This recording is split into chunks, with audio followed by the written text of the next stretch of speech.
halkani waa BBC waxaan idin kala hadlaynaa mowjadaha gaagaaban efemyada magaalooyinka qaar iyo internetka cinwaankeenu uu yahay bbcsomali.com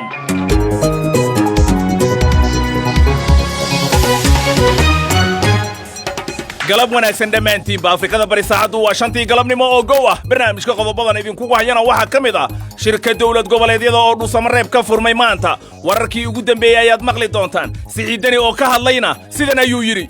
madaxda dawladda federaalka oo halka fariin uga dilaya shirkan waa shaqo madaxda dawladda federaalka loo qabanayo waa dawladihiinii aad madaxda u ahaydeen waa dalkiinii dadkii mas'uulkeeniga ahaa waxa ay ka hadlayaan waxa weeye waa howlo ay rabaan inay inii fududeeyaan 25 sano ka hor xasuuqii muslimiinta Bosnia oo maanta la xusayo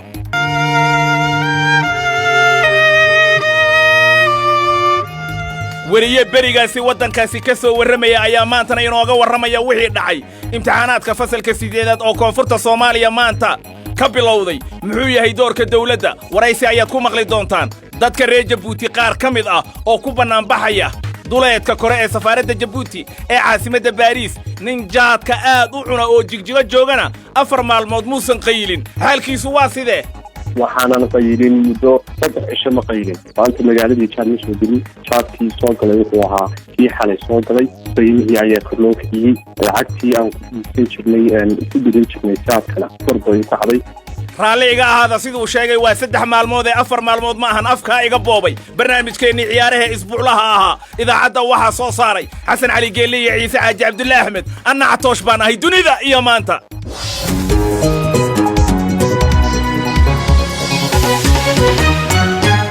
balse intaasoo dhan aan ka hormariyo warkii dunida aadan saalimiin oo London jooga inoo haya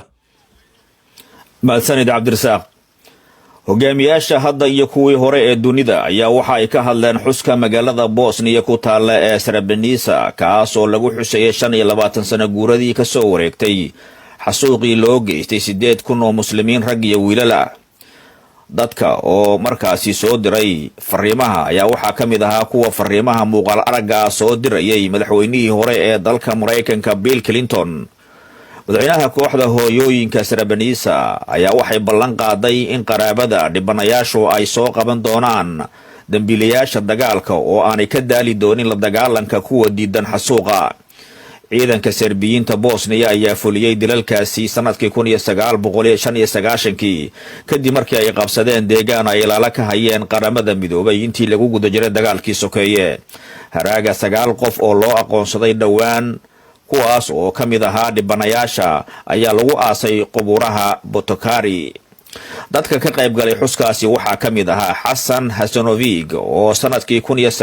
1995 la noolaa waalidkiisii walaalihiis waxa uu ka hadlay wixii dhacay xilligaasi Just at the very beginning, the shooting started and I lost the sight of my father, my twin brother, my uncle. bilowgii horeba waxaa bilowday toogashada waxaan arki waayay aabahay iyo 2 mataana ah oo ila dhashay oo wiilal ahaa adeerkay dib dambana dadkaasi uma aanan arkin 6 maalmood ayaan halkaasi joogay iyo 6 habeen oo aan socday waa la bartilmaameedsanayay saacad walba oo maalmahaasi kamid ah waxaan arkayay dad rag waaweyn iyo wiilal isugu jira oo hortayda lagu dilayo maanan seexanin 7 habeen cuntana maanan haysanin in biyo la helana aad bay u adkeed oo dhib bay ahayd mararka qaarkood aad baan u cabsanayay 19 jir ayaan markaasi ahaa waana la bartilmaameedsanayay oo wal raadsanayay mana fahmaynin sababta qof bini aadan ah loo bartilmaameedsanayo iyadoo markaasi la raadsanayay kaliya waxa aan ahay That human beings could be hunted just like that for what they are.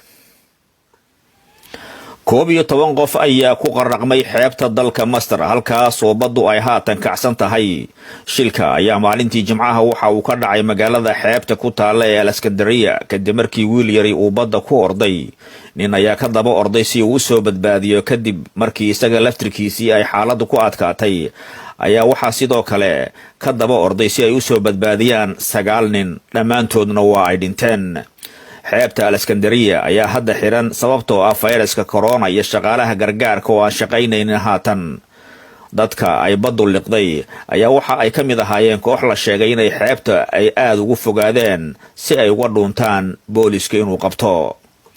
deeqbixiyaha bilyaneerka ah ee u dhashay wadanka Mareykanka ee lagu magacaabo Bill Clinton ayaa Bill Gates andhehe ayaa waxa uu ka digay in safmarka COVID-19 uu daba dheeraan doono haddii dawladda loogu talagalay in lagu daweeyo cudurkaasi iyo tallaalka kama dambaystahi ay qaali noqdaan. Mr. Gates ayaa waxa uu ka sheegay shir caalami ah in dawooyinka noocaasi oo kala ay tahay in ay heli karaan dalalka aadka ugu baahan, iyadoo mashaariic dhowr ah oo tallaal ay soconayaan oo dawladaha Yurub iyo Mareykankuna ay ku maalgelinayaan balaayiin dollar. Ayaa tallaalka waxaa markaasi laga cabsi qaba oo walaac laga muujinaya in dalalka qaniga ahi ay fulin waayaan ballanqaadkaasi dawo. Imtixaanaadka ayaa la kansalay dhammaanba jaamacadaha caasimadda dalka Hindiya, taas oo qayb ka ah dadaalka lagu xakameynayo fayraska corona.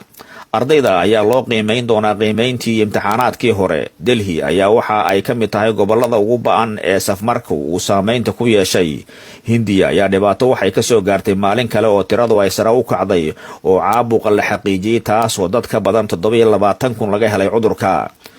Dalka ayaa haatan waxa uu diiwaan geliyay tiro ka badan 800,000 oo kiis oo ilaa iyo hadda ah, taas oo ah dalka saddexaad ee dunida ee ugu badan caabuqa.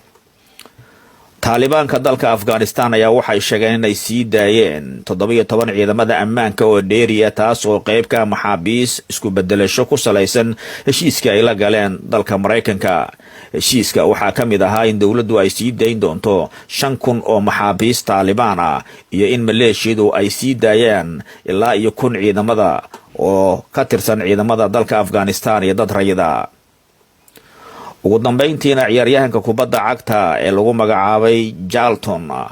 Jack Charlton kaas oo u ciyaaraya kooxdii England ee koobka adduunka ku guuleystay sanadkii 1966 ayaa geeriyooday isagoo da'diisu ay tahay 85 jir. Charlton waxa uu dhinaca difaaca uga soo ciyaaray kooxda Leeds xilligii ay ugu guusha badnaayeen ee 60meeyadii iyo horaantii 70meeyadii.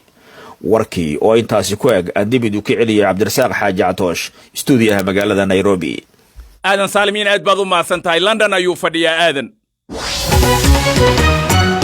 hagaag galab wanaagsan mar kale. Dhuusamareeb, magaalada Dhuusamareeb ee xarunta gobolka Galgaduud ahna magaalo madaxda dawlad goboleedka Galmudug waxa maanta si rasmi ah uga bilowday shirkii maalmahan la qaban qaabinayay ee madaxda dawlad goboleedyadu ay halkaasi ku lahaayeen. arrimaha shirkan laga sugayo ayaa ah qaabka doorasho ee dalka ka dhici doonta iyo weliba arrimo kale oo siyaasadda dalka hareeyay. Ibraahim Maxamed Aadan wariyahayaga Muqdisho ayaa aad ula socday waxa ka socda Dhuusamareeb. qadka ayuu hadda ku jiraa. Ibraahim haye bal noo waran. cabdirasaaq goorsii horeysay ayaa la soo gabagabeeyay wejiga koowaad ee shirka oo ahaa khudbadaha madaxda maamul goboleedyadu ay shirkaasi ka jeedinayeen. madaxweynaha Galmudug Axmed Cabdi Kaariye oo furitaanka shirka ka hadlayay ayaa sheegay in ujeedada gogasha Galmudug fidisay ay ku salaysan tahay in madaxda maamul goboleedyada ay uga wada tashadaan hanaan doorasho oo xor iyo xalaal ah, taasoo aan macnaheedu ahayn buu yiri inay talada iyaga kaliya ku kooban tahay. walaalayaal bishaan oo aan galnay qaybta dambe ee sanadka 2020 ma jiro ajende qaran oo ka mudnaan badan in is-afgarad laga gaaro doorasho heer federaal, taas oo waqti kooban ay ka harsan tahay muddo xaleedka hay-adaha dastuuriga ah. mudanayaal iyo marweyn, ujeeddada gogosha Galmudug waxay ku salaysan tahay in madaxweynayaasha dawladaha xubinta ka ah dawladda federaalka Soomaaliya ay uga wada tashadaan hanaan doorasho oo xor iyo xalaal ah. taas macnaheedu ma ahan in ay taladu inaga kooban tahay. sidaa darteed mudanayaal iyo marweyn, Galmudug waxay u aragtaa in iskaashiga dhexmara dawladaha xubnaha ka ah dawladda federaalka ay tahay mid dastuuri ah, isla markaana lagama maarmaan u ah taabagelinta himilooyinka qaran ee howlaha culus ee dalka hor yaalla, sida dhammaystirka dastuurka, dimuqraadiyeynta, la dagaalanka argagixisada, dhismaha ciidan qaran, dib u dhiska dalka iyo horumarinta dhaqaalaha. dhinaca kale madaxweynaha Puntland Saciid Cabdilaahi Dani oo isna ka hadlayay shirka ayaa amaanay maamulka Galmudug ee fidiyay gogasha shirkan isagoo bogaadiyay dadaalka reer Galmudug ay u galeen inay xaliyaan arrimaha dhexdooda, wada hadal iyo wada xaajoodna ay la galaan dariskooda Puntland isla markaana ay dhigaan gogasha qaranka. ayuu yiri taasina ay muujinayso inay yihiin dad u taagan horumarka dalka uu maanta hiigsanayo. Saciid Cabdilaahi Dani waxa uu kaloo fariin u diray madaxda sare ee federaalka isagoo sheegay in doorasho qof iyo cod aanay suurtagal ahayn hadda, wixii laga badin waayana ay tahay in la sameeyo. waxaan aad u rajaynayaa dhammaan madaxda dowladda federaalka oo halka fariin uga dilaya shirkan waa shaqo madaxda dowladda federaalka loo qabanayo waa dowladihiinnii aad madaxda u ahaydeen waa dalkiinnii dadkii mas-uulkayniga ahaa waxa ay ka hadlayaan waxa weeye waa howlo ay rabaan inay inii fududeeyaan sidii dalka uu horey ugu socon lahaa waxaan ku rajo weynahay in dalku doorasho wakhtigeeda ka dhacdo si nabada ku dhacdo natiijo lagu wada faraxsan yahay oo lagu qanacsan yahay ay ka soo baxdo dalkuna uu marxalad labaad ugu gudbo midda quruxda badan ee qof iyo codka ah waynu gaari doonnaa haddii ilaahay idan ka dhigo laakiin maanta ma bilna mar haddaysan bilnayn wixii aan ka badin weynaan ka tashanno aana aqbalno wixii aa haysatid baa la iimaansadaayo wixii aan kari karno aan iimaansanno hadba inta aan kari karno madaxweynaha maamulka koonfur galbeed cabdicasiis maxamed xasan laftagreen oo isna shirka ka hadlayay ayaa sheegay in wadatashiga dowladaha xubnaha dowladda federaalka ay tahay in ay isku waafaqaan waxa uu sheegay in doorashadu ay waqtigeeda ku dhici doonto waxa uu yidhi dowladda federaalka madaxdeedu madaxweynaha ra-iisul wasaaraha iyo golaha wasiiraduba horey ayay u sheegeen in doorashadu ay waqtigeeda ku dhici doonto islamarkaana ay ku imaan doonto tala guud oo dadka soomaaliyeed ay yeeshaan marxaladihii dawladda qori isku dhiibka ahaa shaqo aad u fiican iyo horumar la taaban karo oo dalka iyo dadka Soomaaliyeedba anfacayo ay ka shaqaysay waxaan jecelnahay hadduu Ilaahay yiraaho in haddana aan ka wada shaqeyno sidii ay ku dhici lahayd dadka Soomaaliyeed cabsida ku jirto iyo baqrintan mar walba iska taagan oo u taagan markii marxaladan la soo gaaro kala guurka ah nin kasto Soomaali ah iyadoo aanan wali aan la gaarin yaa waxa jira dareen baqdin ah waxay yeelayaan waxa weeye dhibaatada tirada badneed oo la soo maray marka nin walba wuxuu leeyahay haddii aysan saas dhicin dhibaatadii baa lagu soo noqonayaa waxaan Ilaahay ka rajaynaynaa inaysan wixii afka uu bartay oo la dhihi jiray god baa lagu dhacayaa inaysan jirin godna hore looguma dhicin haddana laguma dhici doono insha Allah doorasho dhici doonto sidii caadada ahayd bay u dhici doontaa doorasho dadka Soomaaliyeed oo dhan ay heshiis ku yihiin oo sida ay madaxda dawladda sheegtay golaha wasiirada ay ku baaqeen madaxweynahana uu soo dhaweeyay oo uu ku taageeray weeye doorashada aan rabno oo dhici doonto insha Allah haddii Ilaahay yiraaho kaasi wuxuu ahaa madaxweynaha koonfur galbeed cabdicasiis maxamed xasan laftagreen madaxweynaha jubbaland axmed maxamed islaam axmed madoobe oo isla furitaanka shirka ka hadlaya ayaa sheegay in dowlad goboleedyadu ay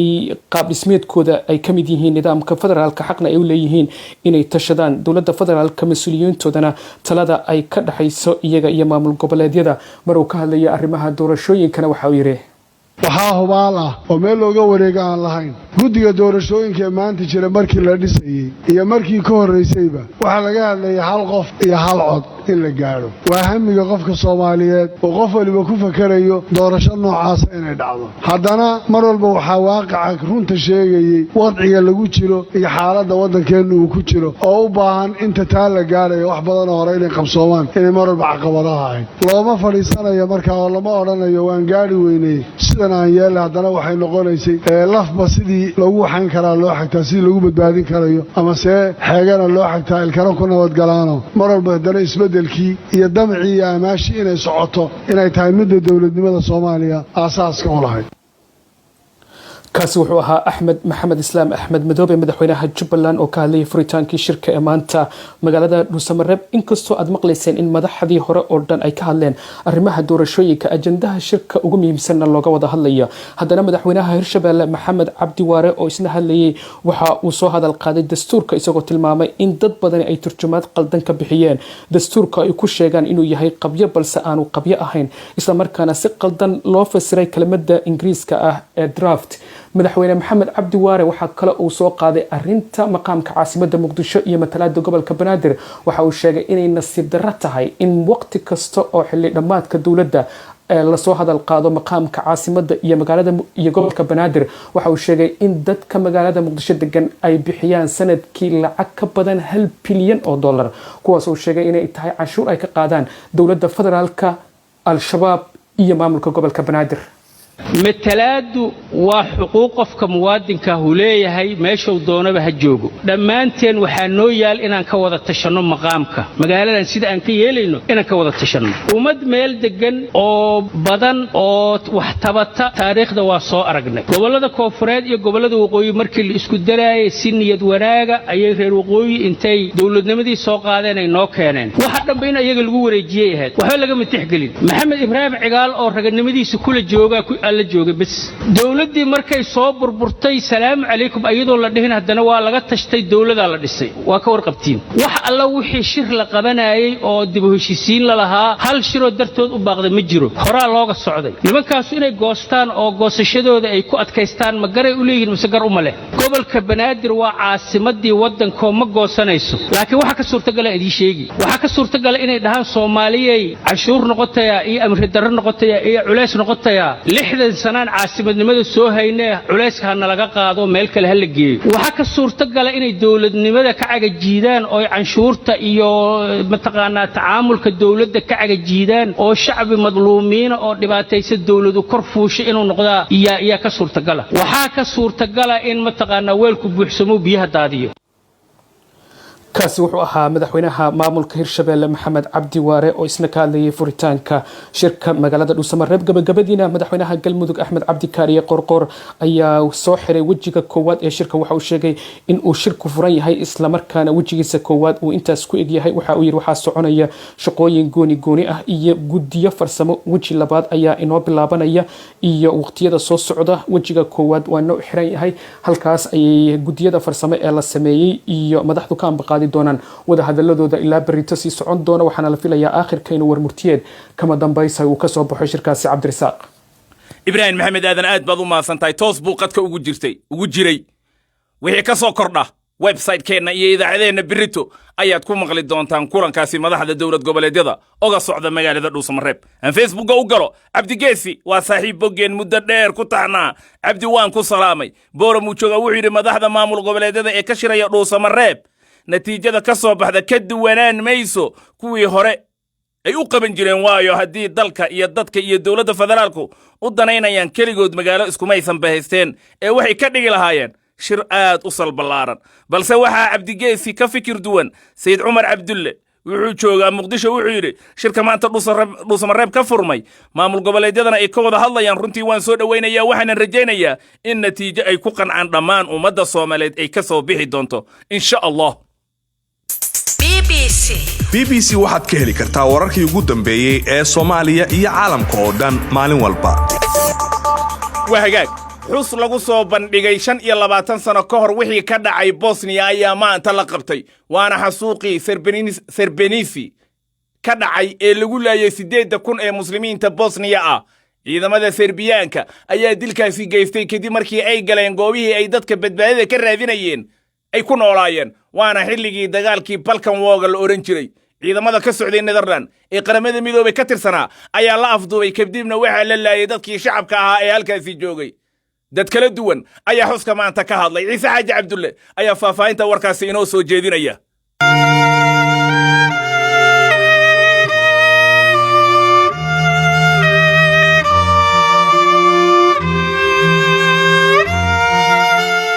waa xus lagu soo bandhigayo 25 sano ka hor wixii ka dhacay dalkan Bosnia waana xasuuqii Srebrenica halkaasi oo lagu laayay 8,000 oo muslimiinta Bosnia ah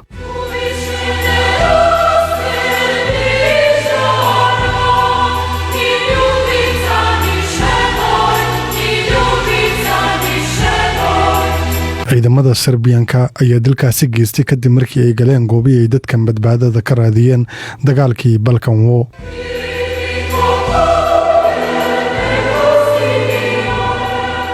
ciidamadii ka socday Netherlands ayaa la afduubay kadibna waxaa la laayay dadkii shacabka ahaa ku-xigeenka duqa magaalada Srebrenica Hamdija Fezik oo xuska maanta ka hadlay ayaa sheegay inay muhiim tahay in dunida ay xusuusato wixii ka dhacay Bosnia Danas smo ovdje jer nam naša kultura sjećanja nalaže waxa aan maanta halkan isugu nimid ayaa ah dhaqankeennii ahaa xusuusta wixii dhacay kaa oo ina farayay inaanan ilaawin xasuuqii ka dhacay Srebrenica inuu ahaa mid loo geystay dadyowga muslimiinta ah ee reer Bosnia kaa oo ka dhacay dooxada Podrinja waxaan halkan u joognaa maanta inaan fariin ka dirno halkii uu xasuuqa ka dhacay sanadkii 1995 mana ahan mar dambe in xasuuqaasi oo kale uu qof kale ku dhaco waxaan maanta halkan u taagannahay dadkaasi la laayay awgood si innaga iyo carruurteennuna aynu uga sheekayno wixii dhacay si loo xasuusto dadkii waxyeelladu ay soo gaartay isla markaana runta loo sheego jiilalka cusub si aanan loo ilaabin xaqiiqada wixii dhacay da generacije prenose novim naraštajima istinu i da se ta istina nikad ne zaboravi. madaxweynihii hore ee maraykanka bill clinton oo xilligaasi uu xasuuqa uu dhacayay xilka hayay ayaa fariin muuqaal ah soo diray fariintaas oo uu ku ammaanayo dadka dhisay dowladnimada bosnia nabadda kadib wuxuuna clinton sheegay inay muhiim tahay in la xusuusto wixii horey u dhacay 25 years later we don't seem to have learned very much 25 sano kadib uma muuqato inaan meelo badan wax badan ka barannay xitaa haddii la ixtiraamay tanaasulkii siyaasadeed ee aadka u adkaa ee lagu gaaray heshiiskii nabadda ee Dayton kaasi oo qayb libaax leh ka qaatay in nabadda ay sii jirto waxaana xilligan haatan la jooga aad muhiim u ah in maanka lagu hayo in Bosnia iyo dunida oo idilba loo baahan yahay dimuqraadiyad dhab ah iyo ka go'naansho buuxda oo ay bulshooyinka oo idil qayb ka yihiin requires a genuine commitment to an inclusive society. Munira Subasiko madax u ah hooyooyinka Srebrenica ayaa iyaduna sheegtay in dadaalka loogu jiro inay cadaalad helaan dadkii eheladooda la laayay ay tahay dadaal aanan dhammaan doonin. Prva moja je poruka zločincima koji su počinili zločin i genocid. fariintayda ugu horeysa waxay ku socotaa dambiilayaasha dagaalka iyo kuwii ka dambeeyay dambigii xasuuqa meel walba oo aad joogtaanba waan idin dabageli doonaa ilaa aan idinka soo helno mid inaga mid ah ayaa mar walba idin dabageli doono waa xaqeena waana waajibaadkeena fariintayda labaad waxay ku socotaa kuwa diidaya in xasuuq dhacay ma guulaysan doontaan nama daalin doontaan namana cabsiin doontaan jiilka carruurteenna ayaa dagaalkan sii wadi doona oo sideenna camal ah balse aanan nacayb ku korin Djeca koja nisu odgajana u mržnji kao i mi majke. codkaasi waxa uu dambeeyey warbixintii ciise xaaji cabdulle uu ka diyaariyey xuska xusuuqii ka dhacay Bosnia 25 sano ka hor haddaba berigaasi oo 25 sano laga joogo waa xusuuqii Bosnia waxa dalkaasi shaqo u tagay oo BBC-da uga soo waramayay Saciid Cali Muuse oo markaasi BBC-da ka tirsanaa Saciid meelaha uu tagay waxa kamid ah Belgrade iyo Sarajevo maanta ayaa isagoo Hargeysa jooga aan qadka telefoonka kula xiriiray waxaan weydiiyey bal wixii berigaasi dhacay iyo waxa uu ka xasuusto sidii uu soo waramayay waxaan tagay magaalooyinka Belgrade iyo magaalada Sarajevo labada magaalo iyo inta u dhaxaysa oo aan train ku maray ayaan beriga booqasho ku tagay oo aan BBC-da uga soo waramayay muddo 2 toddobaad dad sawir naga siiso dhulkaasi gaar ahaan dhulkan muslimiinta lagu laayay bal sharaxaad naga sii Saciid xasuuqaasi ama dadka la faraha badan ee la dilay kumaakumka gaarayay way ka dambeeyay markaan ka imi bay ahayd ay dhacday muddo ka bacdi waxayna ahayd arrin runtii aad u fool xun waxa ka horeysay markii horeeto dagaalada markii aad loo garaacay magaalada Sarajevo oo iyadu caasimada ahayd oo buuray hoostooda ku taala meel dooxa magaalada ku jirta marka buuraha dushooda ay soo taagi jireen ragii Milosevic iyo ay kamid ahaayeen jarankii iyo ninkii markaasi isagu madaxweyne ahaa dushooda ay soo taagi jireen ciidamadooda halkaas laga garaaci jiray magaalada laga garaaci jiray oo aan loo aabay yeeli jirin maxay ahayd toy dadkii halka ku noolaa oo rayid u badnaa laakiin markii dambe xasuuq dagaalku markuu sii fiday wuu balaadhay Bosnia Herzegovina oo dhan buu wada gaaray magaalada Srebrenica mar dambe dagaaladu way socdeen laakiin waxa ugu dareed waxay ahayd markii xasuuqii dadkii kaama meel lagu xareeyay oo silig lagu wareejiyay oo dabadeedna halka cunto la'aan lagu diday oo aanay haba yaraatee wax la siinayay ay jireen macaluul qaarkoodna u baqtiyeen qaarna xabaalo wadareedyo lagu dilay oo inta la dilo lagu aasi jiray markaasi ayay soo baxday oo dad ilaa dhowr kun 8 kun gaaraya halkaasi ay ku dhinteen magaalada Kariya oo markaasi ay ahayd ciidamadii UNT meesha ilaalinayana ay iskaga carareen halkaasi fadeexad weyn baa ku dheeday UNT berigaasi ka gaadhay laguna eedeeyay ciidamo fara badan iyo Yurub sida ay ka yeeleen iyo dadkaasi sida loogu gurban waayay Saciid dabcan wariyaad ahayd dhulkaasna waad ka soo warrantay sidaad sheegtayna taariikhday gashay xasuuqaasi dabcan wariyanimada ka sokaadana qof bini'aadan oo dareen lebaad ahayd maxaad dareemaysay Saciid marka xaalad noocaas ah aad dhulka uga soo warramaysay waxay ahayd mid aad iyo aad u fool xun waqtigaasi runtii waxaan sheekooyin ku maqli jiray dhulkii Yuhuudda lagu xireen jiray kaamamka ahaa iyo dhulkii guriyada lagu xireen jiray wixii qaarkood baan runtii ay aan sheeko ku maqli jiray baan dib ugu xusuustay waxay ahayd muuqaalo aad u fool xun oo runtii naxdin leh qalbi xanuun leh waktigaasoo inkasta ooy ku baagnayd wakti ay magaranaysaa xaggan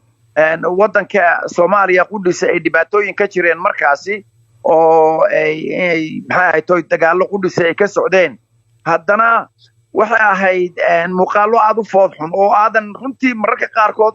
aadan ba eegi karaynin yacni dad qorya ah oo magaranaysaa feedhahoodii soo baxeen bannaanka yimaadeen karaystoodii hala ka muuqato oo aad isleedahay sidee bay u taagan yihiin siciid dabcan qaabka warka loo tabiyo berigaas way iska adkayd dunidan casriga hadda tiknoolajiyadda ku horumartayna ma jirin markaad Sarajevo iyo Belgrade iyo joogtay warka sideed London ugu soo diri jirtay waxay ahayd xatoosho xitaa mobiladu iyo telefoonada gacanta lagu qaataa qudhoodu meeyan jirin marka waxa weeye qolkaaga iyo hoteelkaaga markaad gasho ayaad BBC-da halka kala hadli jirtay dabadeedna halkaas laga duubayaa siciid inkastoo 25 sano xilligaa laga joogo intii aad Sarajevo iyo Belgrade joogtay ama magaalooyinka kale u safraysay wixii kugu yaabka badnaa aad aragtay ee hadda weli aad xasuusato maxaa ka mid ah siciid waxay ahayd magaalada Sarajevo oo aan ka waayay dumarka markaa joogay ama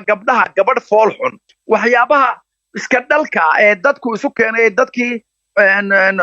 xagga iyo Turkiga ka yimi iyo dadkii Yurub iska dhaleen ayaa waxay noqdeen wax nooc cusub oo magaranaysaa dad quruxa marka waxaan ka waayay magaalada Sarajevo gabadh fool xun muddadii aan joogay سعيد علي موسى oo berigaasi BBC da uga soo waramayay Bosnia ayuu kaasi ahaa سعيد hadda hargeysa ayuu jooga hagaag qodobkaasi waxa fikirkiisa ka soo dhiibtay Badri Abdullahi Ibrahim Booram uu jooga wuxuu yiri runtii xasuuqii ka dhacay dalka Bosnia 25 sano ka hor wuxuu ahaa mid wali ku sii jira qulubta dadkii maalinkaasi u joogay waxa loo baahan yahay in laga garaabo waqti xaadirkan la joogo wixii maalinkaasi dhacay Abdullahi Haaji Xuuti gurceel buu jooga isna wuxuu yiri xasuuqaasi lagula kacay muslimiinta Bosnia muddo laga joogo 25 sano aad iyo aad baan uga xumay waxana looga baahan yahay maamulka Bosnia inay dhayaan boogihii dadkaasi la xasuuqay وهجاج هل كولاد نقرأ صوتان وBBC برنامج كني دنيا يمانتو نيروبي ذين كجا إيمانيا أيام برتن كوجرنا هاتنا باريس دad reer Jabuuti ayaa maanta banaanbax ka hor dhigay safaarada dawladda Jabuuti ay ku leedahay caasimada Faransiiska ee Paris dadkan ayaa ka cabanaya duuliye reer Jabuuti ah oo dalka Jabuuti ku xiran dacwadiisuna ay maxkamadda gacanta ku hayso dadka banaanbaxa dhigaya waxa kamid ah Maxamed Dubad Wacays isagoo hortaagan dhismaha safaarada Jabuuti ayaan weydiiyay sababta ay u banaanbaxayaan waxaan ku hor banaanbaxaynaa walaal safaarada iyada ee ku taala Paris safaarada Jabuuti ee Paris ku taala caasimada Faransiiska ujeedaan joognaa horteedana ka tabinaynaa dhawaaqayaga iyo fariintaasi daana maxay tahay fariintaasi waxa weeyaan dhibanaha xabsiga lagu riday ee kaniifka dushiisa lagu xidhay in la soo sii daayo oo maxay si cadaalad loo soo sii daayo laga soo saaro dulumka iyo cadaalad darrada lagu xidhay marka fariintaasi yaa u gudbinaysaan raga ka amarku taabeeya in dalkayaga Jabuuti oo ugu horeeyo madaxweynahayga ayaan leenahay warnikaasi dul baad ku haysatiin cadaalad darrad ku haysatiin hal iska soo sii daayo oo maxay ahayd cadaalad lagu soo sii daayo hal laga soo saaro kaniifka qadmuun ee ku dul xidheen waa gartay ninkaas maxkamad buu sugayaa dawladana horey way uga hadashay in cadaalad uu helayo oo laga warsugo garsoorka maxkamadda marka maad ka warsugtaan maxkamadda ninkaas dacwadiisa gacanta ku haysa walaalow maxkamadda anagu waan garanaynaa maxkamadaasi inta aan la saarinba maxkamad ninka ugu sarreeya maxkamadda uu hadlay xukun tafaaqiyatiran buu halkaa ka soo dhawaaqay uu yidhi ninkaasi intaasoo dembiba lagu oogayaa duruubta caynkaasa lagu oogayaa dal shisheeye iyo cadownimu waxeeyey wax aan sal iyo raad lahayn oo been ku salaysan ayuu halkaa ka dhawaajiyey uu yidhi taas ayaa lagu xukumayaa tiradiina waa imisa dadkan hadda Paris ku banaanbaxaya maanta tiradoodu inay kaaban bilownaba waa la soo siiqayaa way soo badanayaan iminka ilaa iyo 100 way joogaan waana la soo socdaa weli oo de iminka uma bilownaba banaanbaxa ilaa goormaad marka sii wadaysaan banaanbaxan aad Paris ka dhigaysaan ilaa 5 galabnimo tan uunde laakiin darajoog bay qondoontahay darajoog baa loo soo bixi doonaa oo reer Jabuuti baa soo haysta Yurub meel kasta ka dhici doontaa lamana joogsanayo ilaa aad la soo siiyo cadaalad xornimadi iyo dadka kale ee iyakuna saa si leeg cadaalad darrada ku xidhan xabsiga gabood si cadaalad darrana ugu xidhan waxa jira oo kale dad badan oo usoo banaan baxaysan anagu usoo banaan baxayno oo ilaa imika xiraysan ilaa imika goobo booliis iyo goobo aan la garanayn lagu hayo oo maxay ahayd wada xidhan iyakuna cadaalad darrada ku wada xidhan dadkan cadaalad darrada ku wada xidhan oo lasoo sii daayo dalka iyaga oo cadaalad hela dadka halkan iskugu yimiday waa dad dalkooga jecel dad dalkooga u turaya weeyaan dad dalkooga xaq la doonaya oo inuuna baabi'in la doonaya weeyaan ragga u taliyana waxay ay wadaan sidii dalka iyagu u burburi lahaa u baabi'i lahaa ayay wadaan oo cadaalad darra markay timaado waad garanaysaa oo dal ma jiro marka caqli celin waan wadnaa oraahya waan dhignay oday ciroole caananuug intaba waa la hadlay waxaa dheg iyo jalaq uma siinayaan fooda iska wataan waa gartay dabcan fu'aad arrintiisa mudday dowladda ka hadlaysay mad garsoorka ka war sugtaan looyar buu haystaa dowladda waxay tiri ninkaas maxkamad baa la horkeeni horeyna waa la ogeeyey mad cadaaladda iyo garsoorka ka war sugtaan waxaan kuu sheegay walaal waxaan ka warhayn waxa weeyaan dadka cadaaladda iyadu su garsoorna ixtiraamta maahin garsoorka uu leeyahay lama tuso qoyskiisii baana la tusin oo maxkamaddu warqad u soo saartay oo tiri waa in way aragto la isniintii iyo khamiistii lama tuso sidii la doonaa kolba loo weeciyaa iminka ugu dambayn isniintii baa lagu soo koobay halkay isniin iyo khamiiska ahayd marka ay xaaskiisu arkayana askar baa la dhex dhigayaa maxamed dubbad wacays oo isagoo baariis jooga qadka teleefonka iigu warramaya afrikada bari saacaddu 5:31 daqiiqo weeyaan mar kale iyo warkii caalamka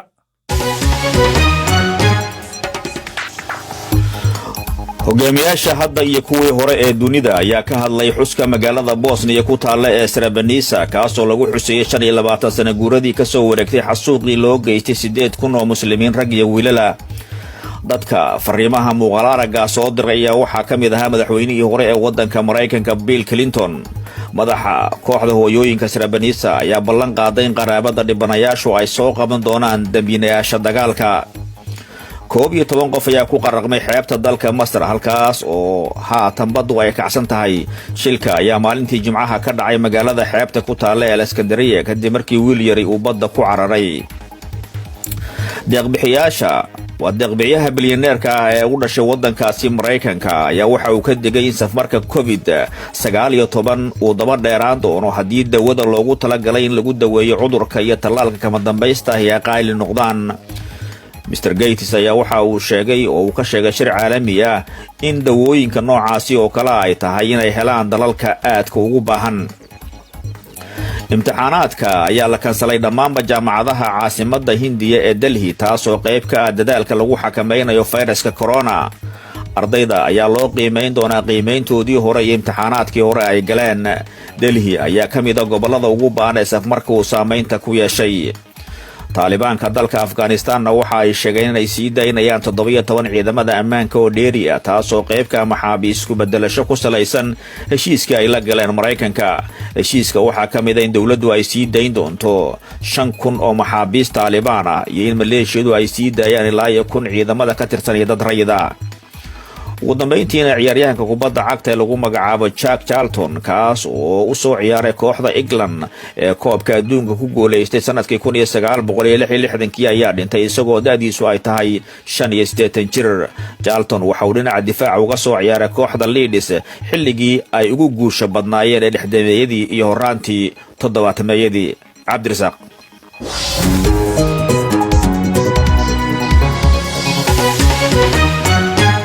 aad buu u mahadsan yahay aadan saalimiin oo mar kale qodobadii wararka caalamka ugu doorka roona noogu celinayay aadan London ayuu joogaa qodobada soo socda waxa ka mid ah si fiican waa dareemi kartaa in markii madaxa noocaana iyo shirar noocan oo kale ay dhacayaan in businessyada ka faa'iideysan kara in uu cash flowgooda uu kordhayo laakiin hadda shaqadu sida ay ku socoto in maaragtay ay tahay shaqo mashquul ah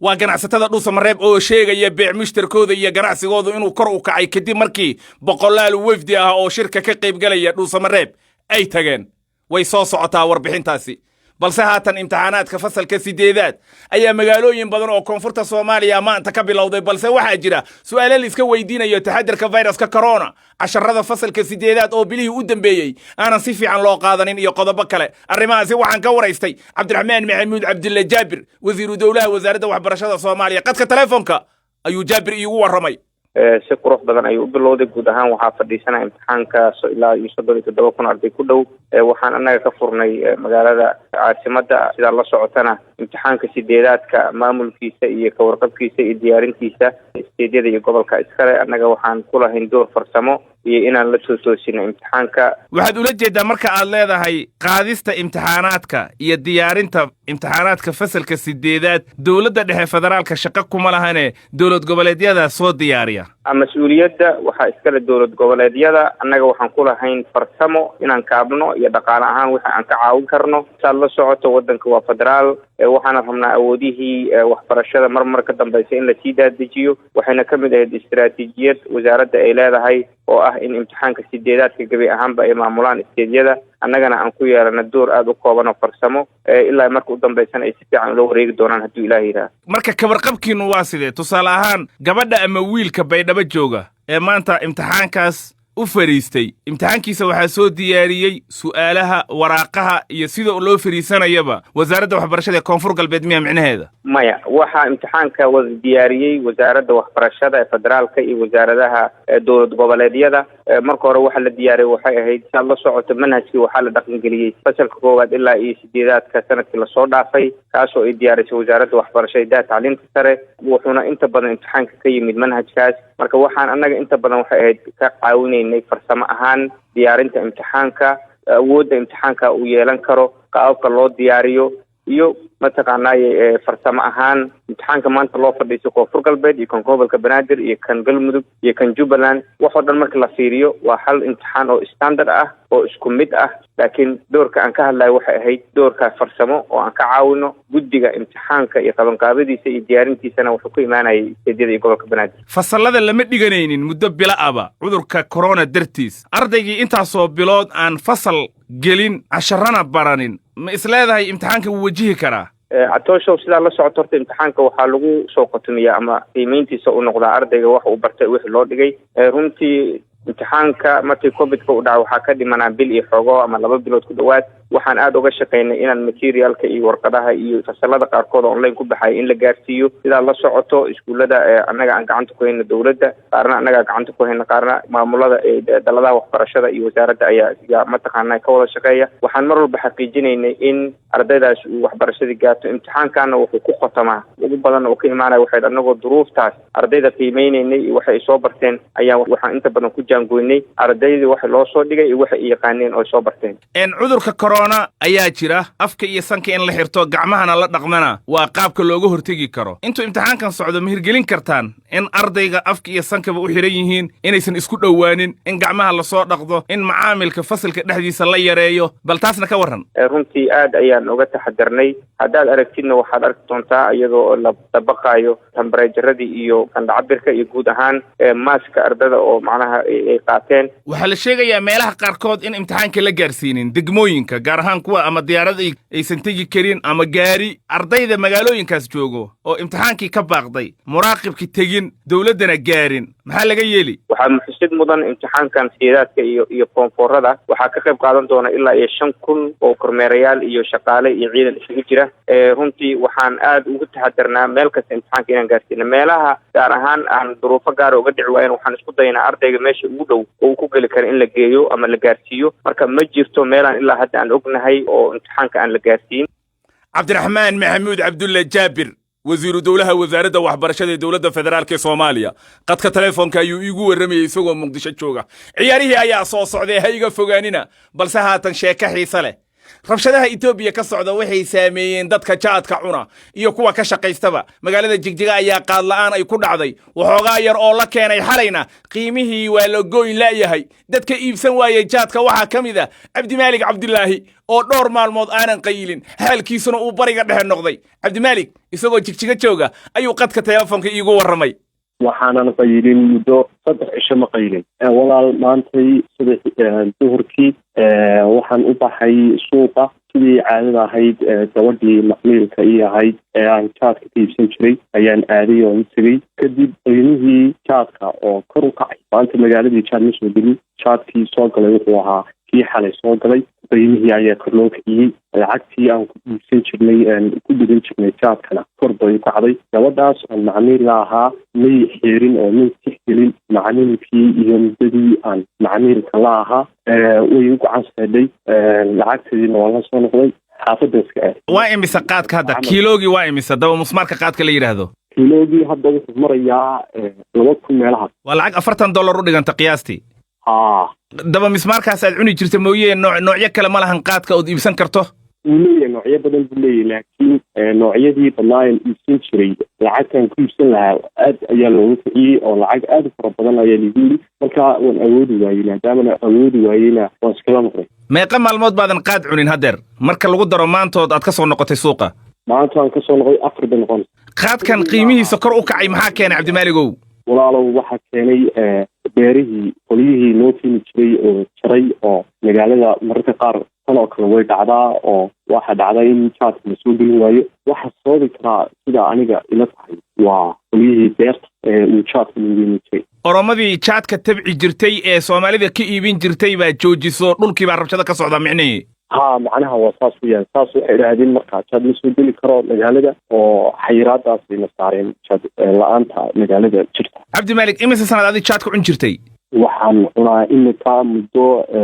8 sano ilaa 9 sano meelahaas horay sidan oo kale makugu dhacdo qaad la-aantan makugu dhacday may walaal maantun baan ugu horreysaa wax sidan oo kale maanan aragin ka warran marka 8 sanad qaad ku cunaysay hadda 4 maalmood maadan cunin noloshaadii maxaa ka bedelmay iyo sidaad u nooleed wallaahi walaal wax weyn ayaa iska bedelay waxaan u arkaa noloshan aan ku jiro maalin yacni markaan cunayeyna de waxaan u arkay inay noloshu ii wacan tahay hadda laakiin noloshu waxaan u arkay inay ii wanaagsaneed oo ay ka duwan tahay kii horen ku jira bal sawir iga sii maxaa iska kaa bedelay ma xagga farxadda ma carada ma xagga cuntada bal sawir iga sii sidaad awal ahayd markaad qaadka cunto iyo sidaad hadda tahay xagga noloshayda cuntada markii hore cunto yar ayaan cuni jiray hadda waxaan moodaa inaan gaajadu aad ay kusoo badanayso oo 3 waqti aan cuni jiray imika 4 waqti baan cunaa oo cuntadayda aad bay isu bedeshay xaggii noloshii dadka dhex geli jirin oo bulshada maan dhex geli jirin hadda waxay u geli jirtaa in maqaaxiyii fadhiisto oo shaah cabo dhunka cabo oo markaa dadkii aan dhex galo oon sheeko iyo wadahadal aan dadkii la yeesho oon xidhiid joogtaa la yeesho qaraabadii inaan soo xiriiriyo oo markaa dadkii aan dad beer igu dambeysay inaan muxuu ahaa xiriiriyo iyuu muxuu ahaa iga bedelaysaa reer iyo carruur maleeda cabdimaaligow hadda ayaan gursaday xiriirka adiga xaaskaaga markaad qaadka cun jirtay iyo hadda wax ma iska bedelay aad iyo aad qoyska marka hore uma iman jirin oo 12 habeenimo mararka qaarkooda ayaan ima jiray laakiin hadda intii aanan cunin waan ka warhayaa oo waan u imaadaa qoyskaygii oo dee xaafadda waan joogaa marmar aan ka maqnahay mooye laakiin soo wax fiican ma ahan waxaas aad sheegayso dhan xaaskaagii in xiriirkii wanaagsanaado ehelkii iyo qaraabadii aad xiriiriso cuntadaadii inay furanto waxaasoo dhan soo wax wanaagsan ma ahan maxaad oga shallaynaysaa qaadka waa qofku waxuu balwad u leeyahay ama dhaqan u leeyahay way ku adkaan kartaa inuu joojiyo waliba ay qaadan karto waqti dheer siduu ku joojin lahaa qaraar inuu qofku qaato go'aan ka qaato waa wax fiican oo iska joojiyo laakiin waa waxaan balwad u leeyahay oo khaasi ah marka nolosheeda wax weyn buu u tagay cabdimaalik cabdulaahi oo aan dhowr cisho qayilin xaalkiisuna liito ayuu kaasi ahaa jigjiguu joogaa hagaag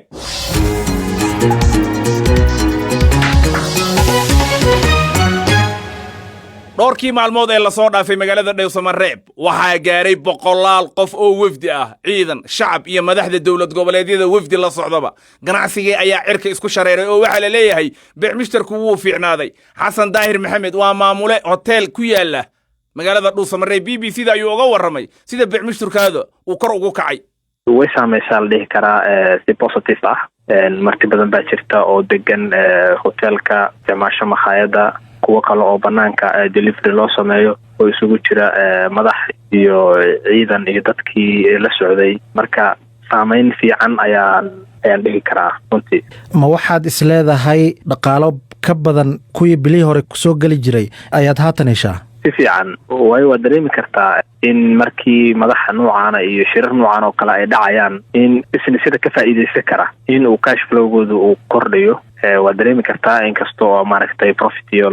dib laga xisaabtami karo laakiin hadda shaqadu sida ay ku socoto in maaragtay ay tahay shaqo mashquul ah oo ka duwantii hore wejiyo cusub oo badan lala macaamilayo oo u badan dad high profile ah una badan dadka dhinaca siyaasadda ka shaqeeya marka waxyaabahaas oo dhan marka la isku daro waxay sameeyeen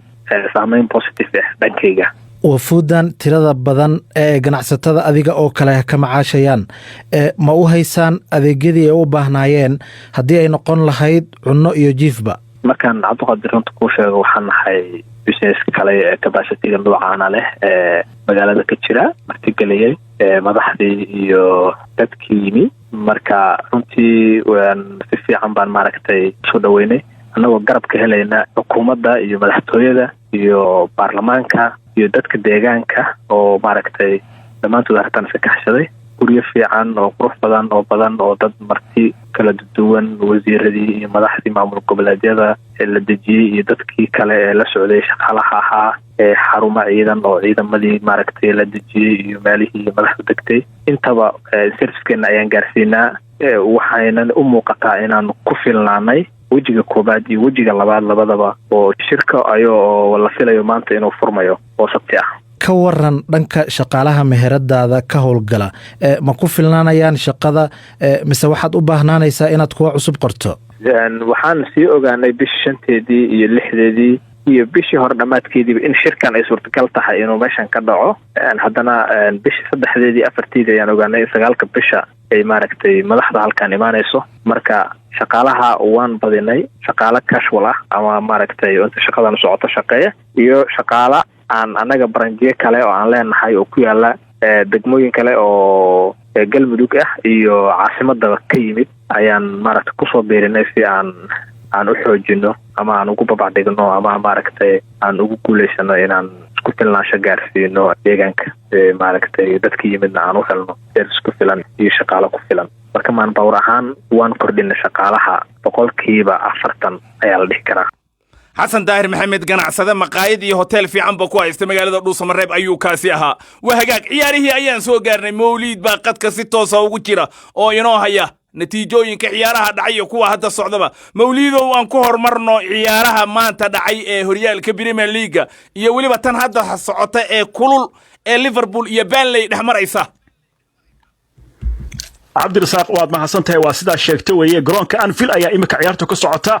Liverpool ayaa waxay ku hogaaminaysaa 1-0 oo ciyaaryahanka difaac uga ciyaara Scottishka ayaa u dhaliyay Robertson weeyaan ayaa gool u dhaliyay Liverpool ciyaartana imika waxay maraysaa daqiiqadii ugu dambeeyay qaybtii hore oo waqtiga nasiinada ayay ku dhowdahay in la isla gaaro marka si guud u fiirisa cabdirasaaq oo ciyaartan dabcan Liverpool horyaalka ayay haysataa iyada imika saacadan daqiiqadan hadlay weerar weeyaan Liverpool kubadda waxay haysataa 74% halka Burnley oo Martina ay kubadda haysato 26% 9 mar ayay Liverpool goosha toogtay halka goosheeda la toogtay 2 mar oo kaliya lagumana aadin labadaasi mar oo waxay ahayd isku day dabcan taas waxay muujinaysaa in Liverpool ay aad u awood sareyso imikana waxa moodaa Liverpool baa kubadda fiican Robertson banaanka ayuu saaray Maxamed Salah soo ceshaday laakiin waa dhici kartaa Maxamed may سعيد مارس جول ما يوصل ما جول هيها يا قبطي عيارتي إمك مال حرام بمرسى عبد الرزاق وين بصعدتها بهذه التان جول هيها kooxda Burnley kubadaasi gacanta bidix ayuu ku badbaadiyay oo waxa moodaa inuu gool ka badbaadiyay ciyaartiisa marka Cabdirasaaq runtii ciyaarta waa qaybtii ugu dambeysay Liverpool dabcan gurigeedii bay joogtaa waa mukaalminkeedii joogtaa maciil wax bay leedahay oo waxa laga yaabaaba inay gool kale ay keensato dil isku soo laabtay qaybta labaad. waa gartay ciyaarihii kale maanta dhacay bal mawliidow نفهمسي cabdirasaaq oo maantay wax darag weyn baa dhacay horta kooxda la yiraahdo Norwich City horyaalka way ka baxday oo waxay gashay u dhacday heerka labaad ee championshipka ayay u dhacday gurigeeda Carrow Road garoonka la yiraahdo ayaa waxa ugu tagtay kooxda West Ham markaas 4-0 ku soo xaaqday ciyaartaasina waxay xaqiiq noqotay in Norwich City ay markii shanaad taariikhda ka baxday horyaalka Ingiriiska Premier League ciyaartan runtii waxay ahayd ciyaar xiiso leh oo hal ciyaartoy oo Michael Antonio ayaa wuxuu dhaliyay 4 gool waxaana kooxda West Ham ugu dambeysay nin 4 gool u dhaliyay hal ciyaar oo ka tirsan horyaalka Premier League 1988 2001 oo David Cross nin la oran jiray ayaa ugu dambeeyay macnaheedu waxay ka dhigan tahay in West Ham ay ciyaartaasi iyaduna ay meel fiican tagtay oo 34 dhibcood bay leedahay Cabdirasaaq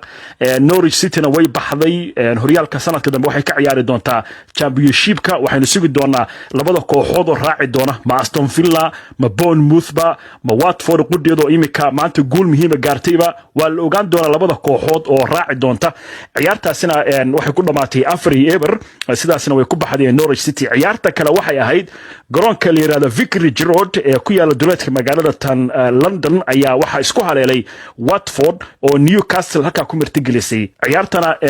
markii ay marisay 23 daqiiqo ciyaaryahanka Gayle ayaa Newcastle hogaanka ciyaarta siiyay laakiin Dini ayaa 52 daqiiqo markii marisay wuxuu helay gool kulaad ciyaartana wuxuu ka dhigay 1-1 laakiin 82 daqiiqo markii marisay Watford waxay heshay gool kulaad kale ciyaartina markaa waxay ku soo dhamaatay 2-1 Watfordna waxay halkaas ka heshay 3 dhibcood oo aad muhiim u ah oo dhici karta inay badbaado laakiin West Ham iyadana badbaaday ayay waxa isla leeyihiin min 34 dhibcood marka Watford waxay ku jirtaa kaalinta 17aad bay ku jirtaa oo hadii xitaa maanta ay dhacdo in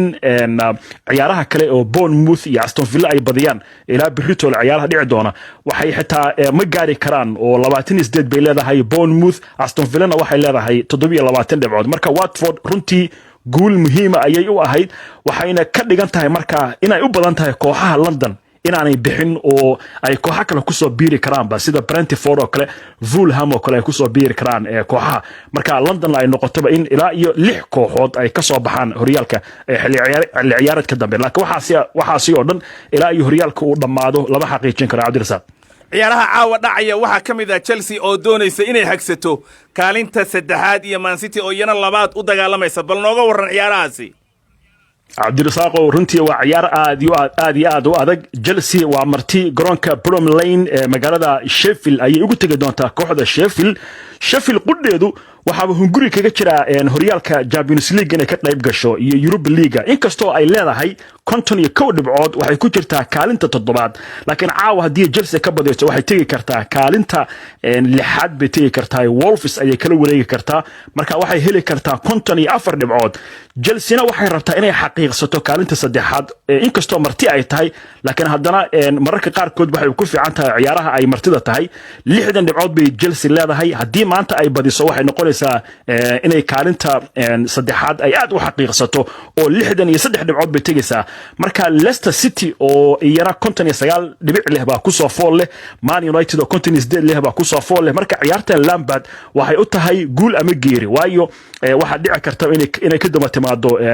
Man United oo 61 tagi doonta hadii Man United badiso Leicester City-na waxay tagi kartaaba 62 hadii ay badiso marka Chelsea ciyaartan waa ciyaar aad muhiim ugu ah ciyaarta kale caawa dhici doonta 10 fiidnimo saacada bariga Afrika waa ciyaarta ka dhici doonta garoonka American Express ama Emirates Stadium ee ku yaala koonfurta England Brighton and Hove Albion ayaa qaabili doonta kooxda Man City iyadoo xaaladeedu ma xuma oo 69 dhibcood bay leedahay kaalinta labaad waxay u muuqataa inay xagsanayso hadii maanta ay guul gaartana waxay xaqiiqo noqonaysaa inay u bixi doonto horyaalka Champions League ama kaalinta labaad ay ku dabayn doonto laakiin waxa walaac ka taagan yahay Man City isniinta ayaa UEFA maxkamadii ay ka qaadatay racfaanka la gaari doona go'aanka ku saabsan in ciyaaraha Champions League aysan ka qayb galin marka ma waxay noqon doontaa in ciyaartoydu ay mintidaan oo dagaalamaan mise waxa niyadooda gali doonta racfaanka go'aanka soo bixi doona maalinta isniinta oo aad ogtahay UEFA waxay ka mamnuucday kooxdan Man City muddo 2 sano inay ka qayb gasho horyaalada hadii ay dhacdo in la mamnuuco kaalinta shanaad ayaa muhiim noqonaysa imika Man United baa steerinka si fiican u fadhido kaalintaasi haysata 58 dhibcood bay leedahay marka kaalinta shanaad marka waxay noqonaysaa Champions League in lagu soo bixi doono oo marka Man City meesha ay ka bixi doonto marka Wolves iyo Man United iyo Sheffield United iyo Arsenal oo iyada qudheeda 50 dhibcood leh laakiin rajadu ay ku adag tahay ayaa waxay isleeyihiin armad kaalinta shanaad aad cariirisataan marka runtii ciyaartan waa ciyaar aad u adag Man City-na culayskaasi uu saaran yahay Cabdirasaaq xagga Spain Mawlido hadii aan aadno Real Madrid guul muhiim ah ayay gaartay marka sanadkan ma la oran karaa waa sanadkii Real Madrid ay koob ka qaadi lahayd waa u muuqataa cabdirasaaqow waxay u jirtaa horta laba ciyaar oo keliya haddii ay badiso ciyaaraha soo socda Real Madrid marka waxay u muuqataa inay ku guuleysanayso horyaalka ciyaarahaasina dabcan